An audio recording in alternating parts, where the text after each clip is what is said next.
when we left Holland, we went back to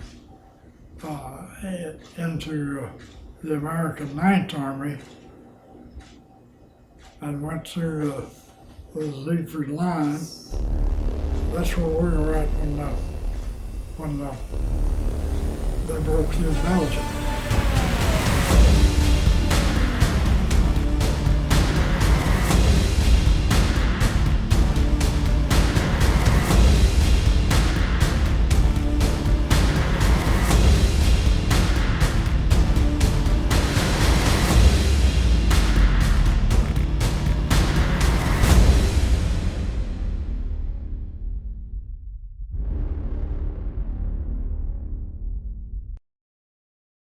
The following is presented with limited editing.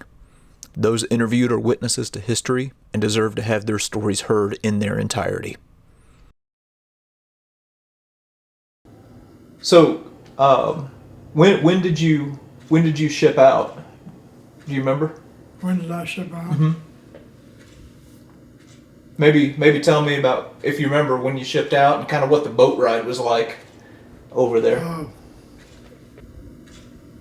It was in August of '44, but I can't give you the exact date. Mm-hmm. But there's 3 ships in New York Harbor, 3 largest ships in the world, and all of them is waiting to take troops to Europe. The Isle of France, the Queen Mary, and the Queen Elizabeth. And all of them were fast enough that they didn't have no convoy with them. They could outrun a sub, and they wouldn't. They went on their own. And we was 7 days and 6 nighs from New York Harbor to Glasgow, Scotland. Huh. How was the ride over? Was it pretty? Did it make you sick or? No, I never was sick. Okay. But I seen some of those fellows that I don't know. I don't know whether I'd have gone on a boat to come home or not if I'd been sick. Some of them were. Now we come home in a convoy, 100 and some ships, and there was 300 and. I'm not going to say the exact number, 300 and something, plus the crew on the one we were on. They were merchant marine ships. And we had some rough weather. You talk about a rough ride. Now we had a rough ride home. It was rough. Huh. And it just had one hole down there, just like this room here. And they had a kitchen, they called it the gallery, and then they had a food bar along there, and that's where you ate. And you'd try to hold on to your mess kit with one hand, and try to eat with the other. And the guy next to you getting sick, the guy over here getting sick. And trying to hang on, you had to hang on. Sometimes ship be going, and when mealtime come, it didn't make any difference what the weather was like. You're going to have a meal. Yeah. And they would. It's pretty hard to sometimes hang on to your mess kit and hang on too. So once you say you went to Scotland first, right? Yeah, Scotland. So what did you all do once you got to Britain? Was there a time to get organized or? We got right off of the boat and got on a train and we went down through Scotland, down through London, down down to Eastleigh, England, and then we got on trucks in Eastleigh, England, and went to Southampton, and got on the little LCIs and went to all Atlanta to Omaha Beach. And I didn't wade the shore. They was already far enough away to, they had gangplanks there where you could get off. And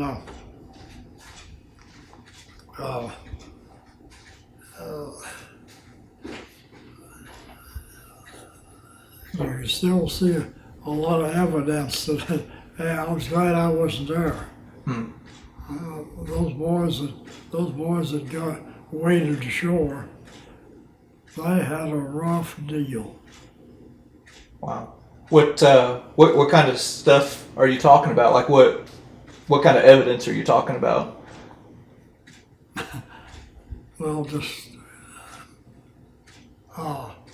you could tell by the things that was shot up, tore up,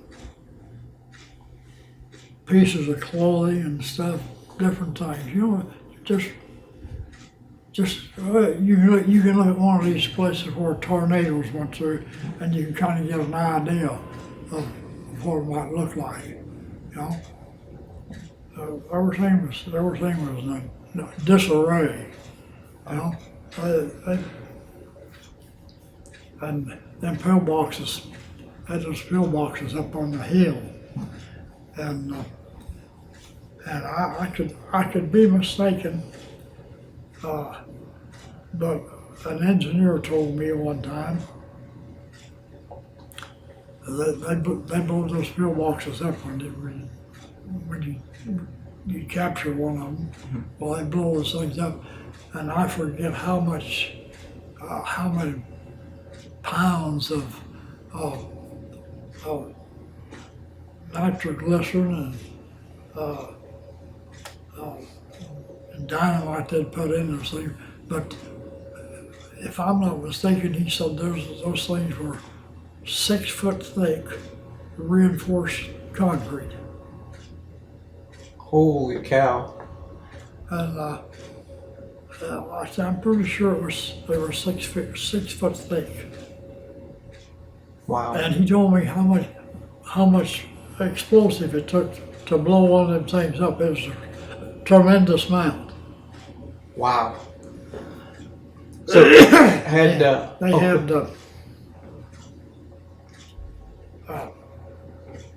trenches dug. When they wanted to retreat out of one of these things, they'd go so far, then they'd go this way. They'd go so far, and then they'd go zigzag. Nothing went straight very long till it'd be a zigzag in it. Huh. Was that so that if somebody got into the trench, they couldn't shoot straight down? Well, it helped protect them from artillery, and okay. Also, if they just had a straight line down there, why, you could put an artillery shell behind them, and you kill somebody way across there, with shrapnel. Okay. But if they're zigzag like that, well, it can only get that little space, Okay. All right. Yeah. That makes sense. But they had these already done when they built them. They had the trenches dug to retreat, to get away. Okay. Now, whenever you landed, did you already know that you had been assigned to the 7th Armored Division? No, I had no idea. We went to a replacement depot at Caron, a little town right up on the top of the hill of Omaha Beach. They have temporary, of course, all those things were kind of temporary, replacement depot. And they started calling these names out.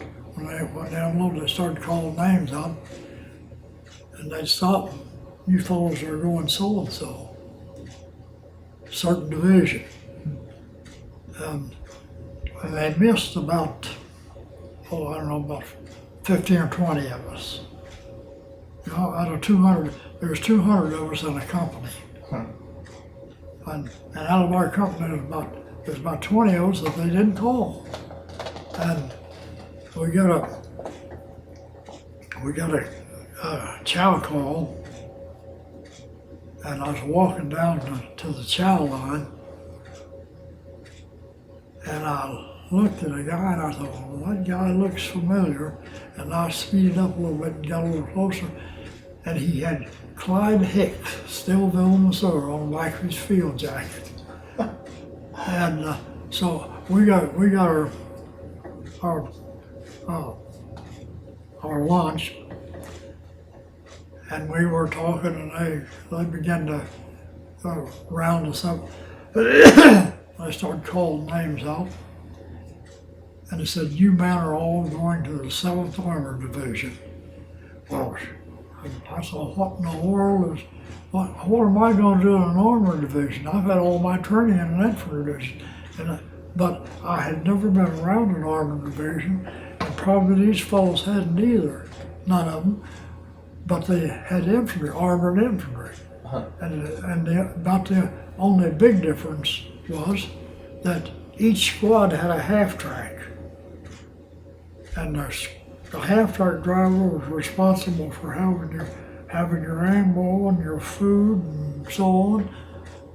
Half-track driver was responsible for that, and each squad had their half-track, and we rode a lot.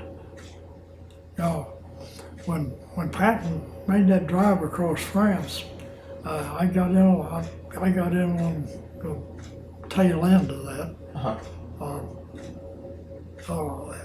Sometimes he'd run those tanks right along, or half tracks right along with the tanks, and just ride over some of these places. Yeah. Holy cow! So was the 7th Armored Division, was that in the 3rd Army? Yeah. It was? Okay. They was the 3rd Army at that time. Okay. We were. Of course, I have to get my things out and show you a little later on. We were with the 3rd Army. We were with the British 2nd Army under General Dempsey, Montgomery, and we was with the American 9th Army. And then when they broke through the Battle of the Bulge, we were moved to the 1st Army. So you guys just kind of got kicked around everywhere. It just seemed like every time they had trouble someplace, it just seemed like we were the lucky guys to draw the short straw. Yeah. So you went up through France before the Battle of the Bulge. Do you remember where it was or the story, I guess, whenever you, I guess, experienced combat for the first time?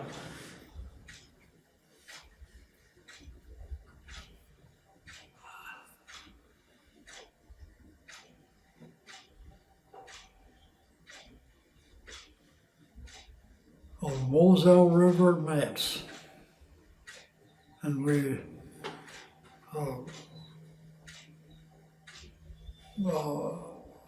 the 7th Armored Division and the 3rd Division pushed a bridgehead across the Moselle River.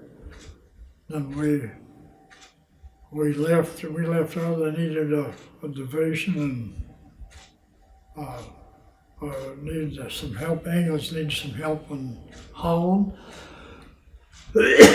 And we went from there to Holland. And, we had some wild times up there. As we crossed some of those canals. And those drainage ditches. We thought, boy, no, you don't have to dig no more foxholes or nothing, but it didn't take long to find out that they had them zeroed in. You didn't want nothing to do with it. Huh. But it was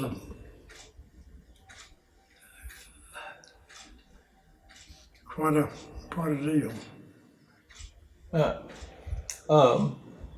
A lot of times, people will watch movies and stuff like that, and they think that being in the war was just combat. What did you guys do, like, in your downtime whenever? Was there any break in there at all, or were you guys just constantly going? You get a break once in a while. You'd move back.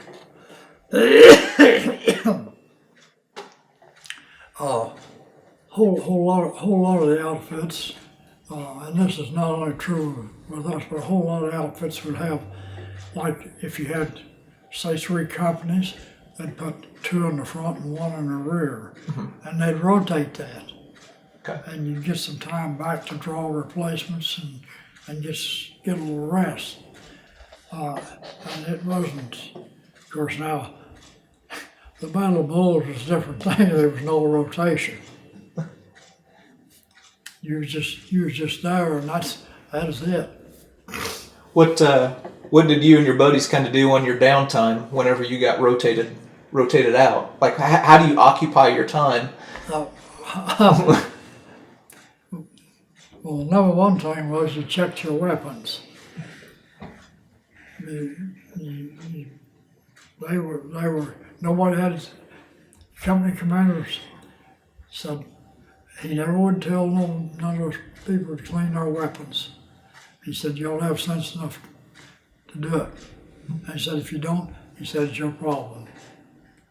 But fellows that clean their weapons and take good care of them and get them in good shape, ready to go again,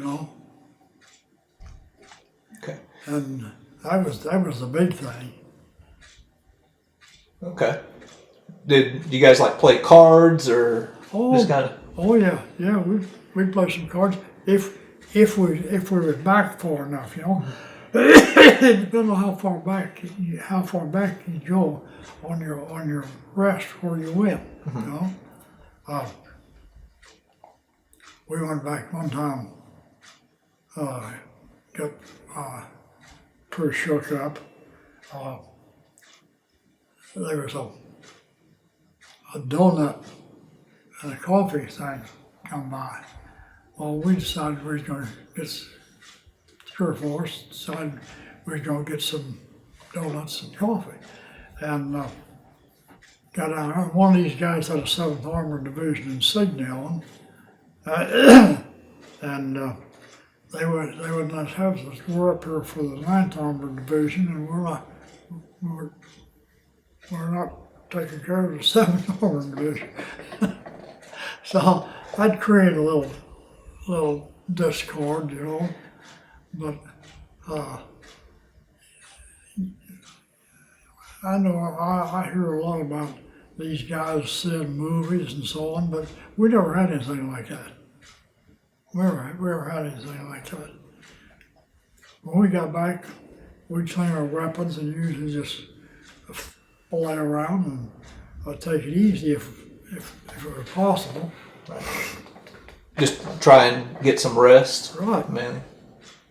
Okay. So after France, did you guys just move straight up through Belgium and go straight to Holland? Yeah. Everything? Yeah. Okay. How was the combat in Holland different from France? You mentioned that there was a lot of drainages and things like that. Well, it was low ground. Most of that ground up there, or a lot of it, was below the level of the sea, and there was different. It was if it was too much rain, tanks had a hard time getting along. In fact, they come out, they put some long pieces of metal on the end of those tank tracks, where they'd have more more power. Okay. And boy, they really tear up the earth, I tell you. But they had a hard time getting along some places. Huh. Okay. No, go ahead.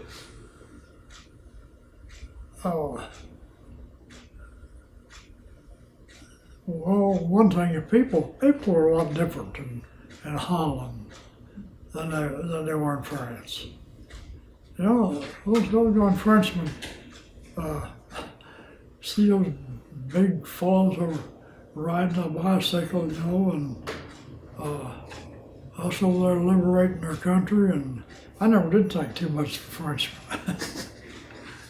And it seemed like if I had a woman and a bottle of wine and a crust of bread, they're just happy as they could be. But I never did that. But the Holland was entirely different.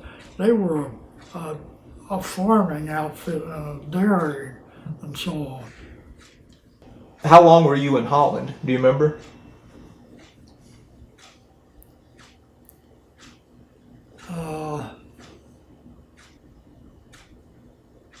Well, was there all of October and part of November.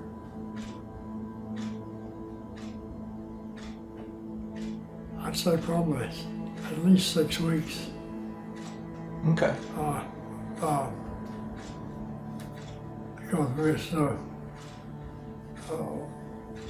when we left Holland, we went back to into the American Ninth Army and went through the Siegfried Line. I can't think of the name of the little town. I'd have to get my stuff in there to tell you.